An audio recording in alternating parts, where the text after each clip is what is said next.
कमला देवी ने सुभाष जी की सारी पेंशन बच्चों के साथ मिलकर उड़ा दी और फिर उन्हें कनाडा भेज दिया। सुभाष जी ने बाकी की सारी ज़िंदगी कनाडा में मजदूरी करके गुजार दी और जब वापस आए तो सारे बच्चे बिगड़ चुके थे। कमला देवी और बच्चे उन्हें बेइज्जत करने लगे और कहते हमारे लिए आज तक कुछ नहीं किया और उन्हें वापस भेजने के लिए कहते। एक दिन सुभाष जी के बेटे ने उन्हें घर से निकाल दिया और बोला पैसे लेकर आओ। अभी कुछ ही देर गुजरी थी कि दरवाजे पर दस्तक हुई तो कमला देवी और बेटों के होश उड़कर रह गए, क्योंकि सामने तो सुभाष जी एक सरकारी स्कूल में मास्टर थे। पूरी ज़िंदगी उन्होंने ईमानदारी से सब कुछ किया और ईमानदारी की रोटी अपने तीनों बच्चों को खिलाई, मगर उनके बच्चे और पत्नी उनसे कभी खुश नहीं हुए और उनकी पत्नी का हमेशा से कहना था कि बेईमानी से ही इंसान आगे बढ़ता है, ईमानदारी से कुछ नहीं होता। मगर सुभाष जी उनसे कहते कि कैसी बातें कर रही हो, ईमानदारी में बड़ी ताकत होती है। मुझे नहीं खिलाना अपने बच्चों को बेईमानी करके, मैं ईमानदारी का एक निवाला अपने बच्चों को खिलाऊं, यही बहुत है। उनकी बात पर कमला देवी ने गुस्से से कहा, हाँ बस यही ईमानदारी की बातें लेकर बैठे रहते हैं और आपके बाद वाले आपसे आगे निकल गए, मगर आप वहीं के वहीं खड़े हैं। वो कमला देवी की बात पर बस चुप हो जाते थे। फिर एक दिन उनकी रिटायरमेंट का टाइम आ गया और उन्होंने रिटायरमेंट का पैसा लिया और घर में आके कमला देवी को देते हुए कहा, ये पैसे संभाल कर रखना ताकि हम लोग आगे जाकर बच्चों के लिए कुछ कर सकें। उनकी बात पर उनका बेटा जो उनके पास बैठा था मुंह बनाकर बोला, सिर्फ 10 लाख रिटायरमेंट का और इसको संभाल कर रखना है। अरे भाई, सर में मारेंगे इसको क्या? सुभाष जी को उसकी बात पर बड़ा गुस्सा आया और गुस्से से भरे हुए स्वर में बोले, जब तुम इतना भी कमाओगे ना तो फिर मैं पूछूंगा तुमसे। पहला तो मुझे तुमसे कोई उम्मीद ही नहीं है, ना तुम्हारा पढ़ाई की तरफ ध्यान है, सिर्फ दोस्तों यारों के साथ आवारागर्दी करना यही तुम्हारा काम है। देखो अम्मा, ये कैसी बातें कर रहे हैं मुझसे, उसने ठुनक कर कमला देवी को पुकारते हुए कहा। तो वो कड़े स्वर में बोली, देखो सुभाष जी, मेरे लाडले के बारे में कभी कुछ मत बोलना और देखना एक दिन मेरा बेटा बड़ा आदमी बनेगा। माफ़ करना कमला देवी, बड़ा आदमी बनने के लिए इंसान को पढ़ाई भी करनी पड़ती है, मगर आपका बेटा तो पिछले 2 साल से एक ही क्लास में अटका है, इससे तो हाई स्कूल क्लियर नहीं हो रहा, या आगे क्या करेगा? सुभाष जी कड़वे स्वर में बोले तो कमला देवी ने उनकी बात पर हंसते हुए कहा, आप तो पढ़े लिखे हैं, मगर क्या मिला आपको इतनी पढ़ाई करने का? जो आपसे कम पढ़ाई वाले हैं आज ऐश कर रहे हैं। देखो रमा को कैसे सोने में लदी हुई है और वहाँ उसका पति कमाकर भेज रहा है और वो यहाँ ऐश करती है। कमला की बात पर सुभाष जी धीरे से बोले, वो वहाँ अंग्रेज़ों की गुलामी कर करके डॉलर कमा रहा है और हमने जिन अंग्रेज़ को अपने इस देश से निकाला, आज हमारे लोग उन्हीं अंग्रेज़ों के यहाँ जाकर उनके कुत्ते बिल्लियाँ नहला नहलाकर डॉलर कमा रहे हैं। ये मेरे सामने ईमानदारी और गुलामी आज़ादी की बातें मत किया करो। अगर कुछ करना है तो बाहर जाकर पैसा कमा कर लाओ। अगर अपने बच्चों का भविष्य संवारना है तो, वरना सारी ज़िंदगी ये औलादें तुम्हें कोसेंगी कि उनके बाप ने उन्हें कुछ भी नहीं दिया। मैं क्यों वहाँ जाकर धक्के खाऊं? मुझे मेरी पेंशन मिल रही है और साथ यहाँ ट्यूशन पढ़ाकर अच्छा खासा कमा लूँगा। सुभाष जी उसकी बात पर बहुत गुस्से से बोले तो कमला देवी ने उन्हें वो बातें सुनानी शुरू कर दी कि वो कानों पर हाथ रखे वहाँ से निकल आए। पूरा दिन उन्होंने मंदिर में गुजारा और फिर जब शाम को लौटे तो सब लोग बाजार का खाना खा रहे थे और चारपाई पर शॉपिंग बैग भी पड़े थे। ये कहाँ से आ गया सब? सुभाष जी ने हैरानी से पूछा तो कमला ने लापरवाही से जवाब देते हुए कहा, कहाँ से आना था? फंड के पैसे मुझे पकड़ाए थे, मैंने 10,000 निकाल कर बच्चों की इच्छाएं पूरी कर दी, क्योंकि मैं नहीं चाहती कि मेरे बच्चे मेरी तरह तरस तरस के जिएं। वो उसकी बातों पर दिल ही दिल में पछताए कि उसे ये पैसे क्यों पकड़ा दिए और कमला देवी जैसे बदतमीज़ औरत ने उनके पैसे वापस मांगने पर उल्टी सीधी बातें करना शुरू कर दी थी। वो पैसे उसके पास टिकने भी नहीं थे। अगले दिन कमला देवी ने अपनी सारी बहनों को इकट्ठा करके उनकी दावत की और उसमें काफ़ी पैसा उड़ाया और उनके दोनों बेटे भी समय समय पर इन पैसों को कमला देवी से मांगते तो वो बगैर किसी हिचकिचाहट के उन्हें कितने कितने पैसे दे देती।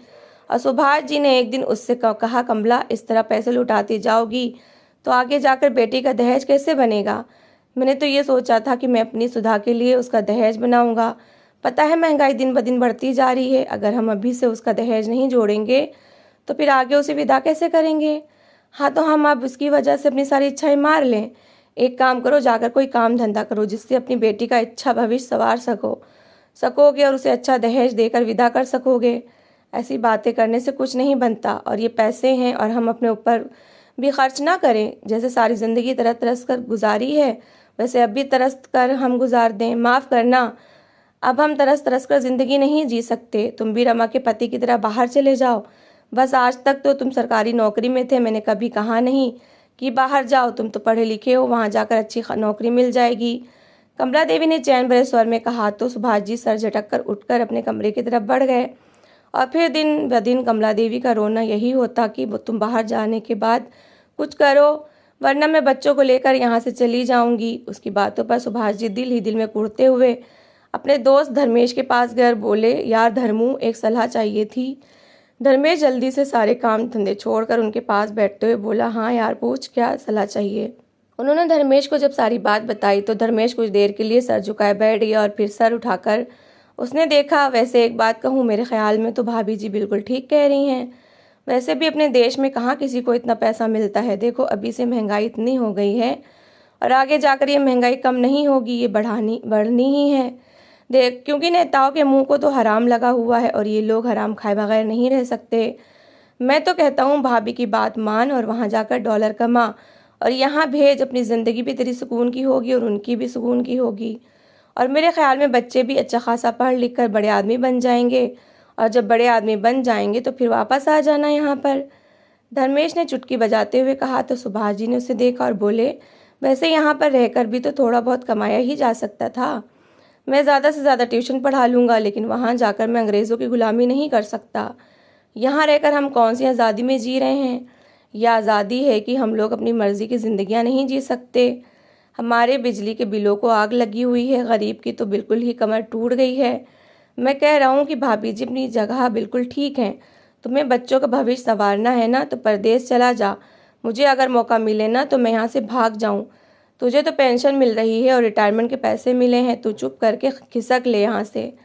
धर्मेश ने कहा तो सुभाष जी कुछ देर के लिए सोच में पड़ गए और फिर बोले, हाँ जाना तो पड़ेगा ही, मुझे भी कुछ सुकून चाहिए। मेरी पत्नी और बच्चे हर समय ताना मारते रहते हैं कि हमें कुछ देता नहीं। अब देखो मैं अपना खून तो निकाल कर इनको नहीं दे सकता कि लो भाई ये बेच कर देख लो। धर्मेश उसकी बातों पर तेज हंसते हुए बोला, अरे ये पत्नियां कभी खुश नहीं होती, तू लाखों करोड़ों भी कमा कर भेज, ये तब भी ऐसे ही बोलेंगी। बस तू टेंशन न ले, बस अपने बच्चों के भविष्य के बारे में सोच और जाकर उनका भविष्य संवार दे। सुभाष जी उसकी बातों पर सर हाँ में हिलाते हुए उठ खड़े हुए और घर आकर उन्होंने कमला देवी से कहा कि मैंने जाने की तैयारी शुरू कर दी है और उसके जो रिटायरमेंट के पैसे हैं वो उसे दे ताकि वो अपना वीज़ा लगवा सकें। फिर उनका कांटेक्ट एक स्पॉन्सर से हुआ और उसने उन्हें वहाँ पर बुलवा लिया। और जब सुभाष जी कनाडा पहुँचे और उन्होंने काम पूछा तो उस आदमी ने एक होटल में वेटर के काम पर लगा दिया। उन पर यह काम करना बहुत बुरा गुजर रहा था, लेकिन वो मजबूरी में करने लगे। सारा दिन वो 3-4 जगह पर अलग अलग काम करते और वहाँ से डॉलर कमा कमा कर कमला देवी को भेज रहे थे, जो कि वो अपने बच्चों की अय्याशियों में बर्बाद करती जा रही थी। सुभाष जी ने उसे कई बार कहा कि पैसे जोड़ कर रखो ताकि बेटी के दहेज के काम आ सके, मगर वो उनकी बात को एक कान से सुनकर दूसरे कान से निकाल देती। वो वहाँ दिन रात खुद की जान खपाते और यहाँ पर बच्चों को बिगाड़ने में लगी रही। उसकी बेटी भी उसी की तरह बहुत ही बदतमीज़ होती जा रही थी और उसने अपने बच्चों को अलग अलग मोबाइल लेकर दिए और छोटी सी उम्र में मोबाइल आने की वजह से उनका ध्यान पढ़ाई से बिल्कुल ही हट गया।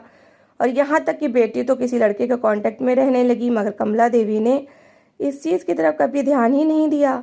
और बड़ा बेटा तो इतने गलत रास्ते पर चल चुका था कि उसका उठना बैठना चोर डाकू में हो गया था और वो बुरे काम करने लगा। और विमल छोटा बेटा, उसे तो नशे की लत लग चुकी थी, वो सारा दिन नशे में धुत घर में सोया रहता था।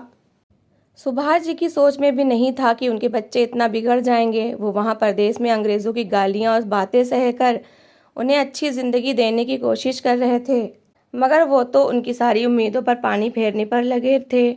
समय का काम होता है गुजर जाना और ऐसा ही हुआ। उन्हें वहाँ परदेश में काम करते हुए 4 साल हो गए और अब वो जब भी वापस आने का नाम लेते तो कमला देवी उनसे कहती कि ऐसे इतने पैसे बर्बाद करके वापस आओगे, इससे अच्छा है कि वहीं रहो और एक बार ही वापस आना, जब बहुत ज़रूरी काम हो तो। वो उसकी बातों पर दिल ही में कुढ़ते हुए चुप हो जाते। फिर एक दिन उन्हें धर्मेश की कॉल आई और उसने बताया कि उनके बेटे बहुत गलत रास्ते पर चल निकले हैं। वो ये बातें सुनकर बहुत ज़्यादा परेशान हो गए और उन्होंने बिना बताए अगले हफ्ते का टिकट करवाया और इंडिया के लिए निकल आए। वो इंडिया पहुँचे और जब वो घर पहुँचे तो सामने का दृश्य देखकर उनके पैरों के नीचे से ज़मीन निकल गई। ना जाने कौन से लड़के वहाँ लाउंज में बैठे थे और उनकी बेटी टांग पर टांग चढ़ाए उनके सामने मोबाइल पर लगी थी। उनके अंदर गुस्से की एक तेज़ लहर उठी और वो चिल्लाकर बोले, क्या हो रहा है यहाँ और कौन है ये लड़के। वो लड़के हड़बड़ाकर बाहर भागे। उनकी आवाज़ सुनकर हाँफती काँपती कमला देवी बाहर आईं और उन्हें देखकर बहुत ही कटीले स्वर में बोली, हे भगवान, ऐसे कैसे वापस आ गए बिना बताए। अरे मुझसे पूछ लेते कि आना है कि नहीं। अब इतने ज़्यादा पैसे लगा कर आए हो, वो किसी और ज़रूरी काम में इस्तेमाल हो जाते। कमला देवी की बात पर वो हंसते हुए बोले, हाँ, जितने तुमने काम में मेरे पैसे लगाए हैं मुझे नज़र आ रहा है। वैसे का वैसा घर है, बल्कि जगह जगह से पेंट उखड़ा हुआ है। वो बरसों पहले जो बाहर के दरवाजे का ताला ख़राब था वैसे का वैसा है। मैं वहाँ दिन रात एक करके तुम्हें पैसे भेजता रहा कि इन्हें जोड़ कर रखना, घर की हालत को संवारना, बेटी के लिए दहेज बनाना, मगर तुमने तो पता नहीं उन पैसों का क्या किया। वैसे कुछ जोड़ कर रखा है कि सारा का सारा ही उड़ा दिया अपनी और अपनी औलाद की अय्याशियों में। सुभाष जी की बात पर कमला का गुस्सा आखिरी सीमा पर पहुंच चुका था। वो तुनक कर बोली, हाँ, पैसे तो तुम लाखों डॉलर में भेजते थे ना, जो कि मैं उससे महल बना लेती। सुभाष जी मुस्कुराए और बोले, हाँ, अगर मैं तुम्हें लाखों और करोड़ों डॉलर भेजता ना, वो भी तुम्हें कम ही लगने थे, क्योंकि तुम एक लालची और फजूल खर्च करने वाली औरत हो। और इन बच्चों का मोबाइल लेकर देने की क्या ज़रूरत थी। मैं तुम्हारे किसी भी सवाल का जवाब नहीं दूंगी। यहाँ पर आए हो, कुछ दिन रहकर आराम करके वापस चले जाओ। मेरे और मेरे बच्चों के मामले में बिल्कुल मत बोलना। अरे मर मर के जीते थे, अब जाकर अगर हालात थोड़े से ठीक हुए हैं और मेरे बच्चों ने अपनी इच्छाएं पूरी करनी शुरू कर दी तो इस तरह की बातें कर रहे हो, शर्म नहीं आती। चलो, कुछ और नहीं करना था तो अपने बच्चों को खुश देखकर ही खुश हो जाते। सुभाष जी उसकी बात पर कड़े स्वर में बोले, ये खुश होने वाली बात है कि मेरी बेटी पराए लड़कों के सामने टांग पर टांग चढ़ाए बैठी है। माँ को कोई परवाह ही नहीं और बेटे कहाँ हैं, कोई अता पता नहीं। सुभाष जी की बात पर कमला देवी को जैसे पतंगे ही लग गई। वो गुस्से से बोली, खबरदार मेरी औलाद के बारे में कुछ भी बोला। और किसने कहा कि मेरे बच्चे बिगड़े हैं। तुम्हारे मोहल्ले वालों ने तुम्हारे कान भर दिए होंगे। अरे इन लोगों को मेरी खुशियाँ नहीं अच्छी लग रही। एक वो रमा जो आए दिन किसी न किसी बात को लेकर बात करने आ जाती है कि मेरे पति ने ये दिया तो मेरे पति ने वो दिया, तो मुझे भी तो फिर अपने ऊपर खर्च करके उसे दिखाना था ना कि मेरे पति इतने पैसे भेज रहा है और मैं खुद पर भी लगा रही हूँ। वो उसकी बातों पर दिल ही दिल में कुड़ते हुए अपने कमरे की तरफ बढ़ गए। फिर उन्होंने अपने बच्चों का दिन रात पीछा किया तो उन्हें पता चला कि उनके दोनों बेटे तो बहुत ही बिगड़ चुके हैं।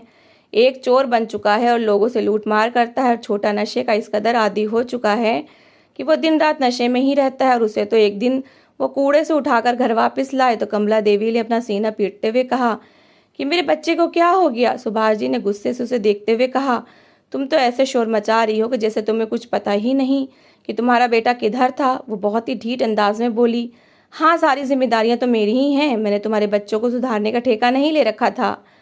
खुद तो परदेश में मौज उड़ा रहे थे और मैं यहाँ बच्चों को कैसे पाल रही थी मुझे ही पता है। और मुझे परदेश किसने भेजा था? तुमने ही भेजा था। और मैं वहाँ कोई मौज नहीं उड़ा रहा था, बल्कि वहाँ से तुम्हारी मौज के लिए पैसे भेज रहा था। सारा दिन गधों की तरह काम करता था और पैसे भेजता था कि तुम कुछ कर जाओगी, बच्चों को पढ़ा लिखा कर बड़ा आदमी बनाओगी। लेकिन यहाँ तो सभी उल्टा पड़ गया। घर वैसे का वैसे, बच्चे बहुत ही बिगड़े हुए, बेटी पराए लड़कों से दोस्ती कर रही है और माँ इन सब से लापरवाह। अगर तुम्हें बच्चे पालने नहीं आते थे तो फिर मुझे परदेश भेजने की क्या ज़रूरत थी। जो थोड़ा बहुत मेरा डर था वो भी इन पर ख़त्म हो गया और ये बिगड़ते चले गए। सुभाष जी ने कड़े स्वर में कहा, अच्छा, ज़्यादा बोलने की ज़रूरत नहीं है मेरे आगे। मैं वैसे ही बहुत उकताई हुई हूँ तुम्हारे बच्चों के हाथों। तुम चुपचाप जितने दिन भी यहाँ रहना है रहो, चुप के रहो। मेरे और मेरे बच्चों के मामलों में बिल्कुल बोलने की ज़रूरत नहीं है। वो बड़ा लड़का बिल्कुल तुम्हारा लिहाज नहीं करेगा, अब तो अच्छा खासा कमाता है। वो लापरवाह अंदाज में बोली तो सुभाष जी ने उसे गुस्से से देखा और बोले, वैसे तो बहुत ही ठीठ औरत हो, और अब कान खोल कर सुन लो, मैं परदेश जाकर तुम्हारी अय्याशियाँ पूरी नहीं कर सकता। अब से मैं यहीं रहूँगा और अपने बच्चों को खुद संभालूंगा। तुम्हें अगर ज़्यादा ही ऐश करने का शौक़ है तो जाकर खुद बाहर परदेश में मौज उड़ा लो। वहाँ हर औरत अपना काम खुद करती है, यहाँ तक कि कमाई भी उनका मर्द उन्हें नहीं देता। तू भी ऐसा कर, वहाँ जा, अपने हाथ से कमा और मौज उड़ा। अरे ये क्या कह रहे हो? ऐसे कैसे घर चलेगा? देखो, मेरे साथ ज़्यादा बोलने की ज़रूरत नहीं। जाओ, चुपचाप अपनी तैयारी पकड़ो और परदेश जाकर कमा कर भेजो। कमला देवी उनकी न जाने की बात सुनकर हड़बड़ा कर बोली, मगर वो उसकी बात का जवाब दिए बिना कमरे से निकल गए। बाहर आंगन में आकर कितनी देर ये सोचते रहे कि अब वो क्या करें और कहाँ से शुरू करें। फिर अगले दिन उन्होंने सबसे पहले अपने छोटे बेटे के नशे की आदत को छुड़वाने का फैसला किया और उसे लेकर हॉस्पिटल चले गए। वहाँ पर उसे एडमिट करवाने के बाद उन्होंने घर आकर अपनी पत्नी से कहा, रिश्ते वाली से कहो कि रिश्ता लेकर आए, हम लोग बेटी की शादी जल्दी करेंगे। कैसे बातें कर रहे हो तुम? अभी वो इतनी छोटी है, वो इतनी छोटी उम्र में घर कैसे संभालेगी? और घर की जिम्मेदारियां, ये बात मुझे मत सुना, बल्कि उसे समझा कि वो घर की जिम्मेदारियां संभालना सीखे। हर समय मोबाइल में सर घुसाए रहती है। उनकी बातें सुनकर बड़ा बेटा जल्दी से बोला, ओए पापा, तुझे फिक्र करने की ज़रूरत नहीं है। तू जा अपना बिस्तर संभाल और जाकर अपना काम आकर ला। हमें समझाने की ज़रूरत नहीं है। और रही बात मेरी बहन की शादी की, तो इसकी शादी में बड़ी धूमधाम से कर सकता हूँ। अरे लाखों कमाता हूँ 1 मिनट में। सुभाष जी उसकी बात पर हंसते हुए बोले, हाँ, बड़ी हलाल की कमाई कमा रहा है ना। चोरी करता है, चोर है तू। किसी दिन पुलिस के हत्थे चढ़ गया ना तो गोली मार देंगे। और तू क्या कहा करती थी कि ये बड़ा आदमी बनेगा। ये बड़ा आदमी तो पता नहीं, लेकिन बहुत बड़ा चोर ज़रूर बन गया है। और यह सिर्फ और सिर्फ तुम्हारी वजह से हुआ है। तुमने इनको इतनी छूट दे दी कि ये अच्छे बुरे का फ़र्क तक भूल गए। खबरदार जो मेरे बेटे को कुछ कहा। और अच्छा है ना चोर बन गया, तुम्हारी तरह मास्टर बना होता तो वहीं के वहीं खड़ा रहता। ये देख, कल रात मेरे बेटे ने पूरे 2 लाख ला कर दिए और पिछले कई दिनों से वो लाखों में ही पैसे मुझे देता रहा है। कमला देव ने बड़ी खुशी से कहा तो सुभाष जी का गुस्सा बढ़ गया। वो इस बार चिल्लाकर बोले, बेशरम औरत, हर समय पैसा पैसा करती रहती है और तुझे इतना ही भी फर्क नहीं पड़ता कि वो चोरी करके ला रहा है या किसी और तरह से। बस तुझे पैसा चाहिए, वो पैसा ला कर रखता है और तू सब कुछ भूल जाती है। उनकी ऊंची आवाज़ पर उसके बड़े बेटे ने आंखें निकाल कर उन्हें देखा और फिर हाथ में पकड़ी प्लेट को जोर से ज़मीन पर फेंकते हुए वो उनके सामने आकर खड़ा हुआ। मेरी माँ के बारे में एक शब्द मत बोलना, वरना धक्के मारकर यहाँ से निकाल दूंगा। उसकी इतनी बदतमीजी पर सुभाष जी ने घूर कर कमला देवी को देखा, जो कि अजीब सी मुस्कुराहट से उन्हें देख रही थी। ये देख कैसे बातें कर रहा है। अरे मैं दिन रात इन्हें ईमानदारी की कमाई खिलाने की कोशिश करता रहा, मगर अब इनके मुंह को तो हराम लग गया है और ये सब का सब तेरी वजह से हुआ है। वो चिल्लाकर बोले तो उनके बड़े बेटे ने उन्हें पकड़ा और घर से बाहर निकालते हुए कहा कि आइंदा इस घर में मत आना, नहीं तो टांगे तोड़ दूंगा। वो चीख कर बोला तो मोहल्ले वाले खड़े होकर इनका तमाशा देखने लगे। सुभाष जी के दिल ने इच्छा की कि ज़मीन फटे और वो उसमें समा जाए। वो थके थके कदमों से चले जा रहे थे। उन्हें अपने आसपास किसी चीज़ का एहसास नहीं था और सामने से आते हुए ट्रक ने उन्हें कुचला और वो वहाँ से निकल गया। वो कुछ ही सेकंड में ज़िंदगी से हार गए। मोहल्ले के एक आदमी ने उन्हें देखा तो उसकी चीखें ही निकल गईं और वो उन्हें एम्बुलेंस में डालकर जब घर लाया तो कमला देवी और उनके बेटे बेटी के होश उड़कर रह गए। सुभाष जी तो अपनी ज़िंदगी ईमानदारी की कमाई से गुजार दी और पूरे मोहल्ले में उनकी ईमानदारी के चर्चे थे और हर एक उनकी पत्नी, उनके पति और बच्चों पर थू थू कर रहा था। अब बेटे और कमला देवी की सज़ा का समय शुरू हुआ था। छोटा बेटा नशे की ज़्यादा डोज की वजह से मैदान में पड़ा मिला और बड़ा बेटा अपनी कमाई का रौब जमाकर इन माँ बेटी पर हाथ उठा देता था। और सुधा इस सबसे तंग आकर किसी लड़के के साथ घर से भाग गई और अब कमला देवी को चुप्पी लग गई। उन्हें अकेलेपन की वजह से पागलपन के दौरे पड़ने लगे और एक दिन बड़ा बेटा चोरी कर रहा था कि पुलिस पहुंच गई और वो पुलिस एनकाउंटर में मारा गया। और जब उसकी लाश लाई गई तो कमला देवी उसे देख देख कर तालियां बजाती जा रही थीं और यही बात बोले जा रही थी, मर गया कमीना। कुछ दिनों के बाद जब खाने के लाले पड़े और भूख ने सताया तो वो उलझे बालों फटे कपड़ों में लोगों के दरवाजे खटका खटका कर रोटी मांगती। कोई तो तरस खाकर दे देता और कोई दुत्कार देता। ऐसी औरतों का यही अंजाम होता है। तो दोस्तों, इस कहानी को लेकर आपकी क्या राय है कमेंट बॉक्स में ज़रूर बताएं और अगर कहानी अच्छी लगी हो तो प्लीज़ इसे लाइक करें। अगर आपने अभी तक हमारे चैनल को सब्सक्राइब नहीं किया तो ज़रूर कर लीजिए। तो मिलते हैं ऐसी ही एक मोटिवेशनल कहानी के साथ। Thanks for watching.